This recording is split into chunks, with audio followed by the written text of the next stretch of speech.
হাতিমুল আসাম রহমতুল্লাহ আলাই উনি উনার যুগের বহুত বড় একটি সুফি ছিলেন। উনি শাকিউল বালখি রহমতুল্লাহ আলাইয়ের কাছে থাকতেন।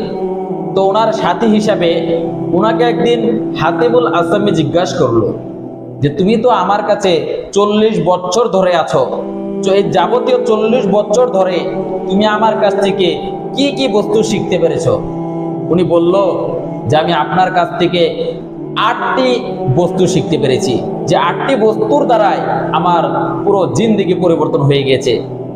তো সর্বপ্রথম ফায়দাটি বললেন, সর্বপ্রথম বস্তুটি লাভটি বললেন যে আমি মানুষকে দেখি যে মানুষ একজন অপরকে বহুত ভালোবাসে, ওই ভাই অপর ভাইকে বহুত ভালোবাসতেছে, কিন্তু কতগুলো ভালোবাসা মারাদুল মৌত অর্থাৎ মৃত্যুর আগে যে বেমার হয়, যে অসুস্থ হয়ে পড়ে ওই পর্যন্ত থাকে, কতগুলো ভালোবাসা কবর পর্যন্ত থাকে, কিন্তু কবরের ভিতরে কোনো ভালোবাসা যায় না।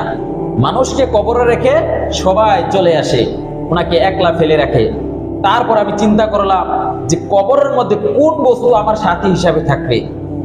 আমি বহু ভেবে চিন্তে আমি মাত্র একটি বস্তুই পেলাম যে কবরের মধ্যে থাকবে, সেটা হচ্ছে ভালো আমল।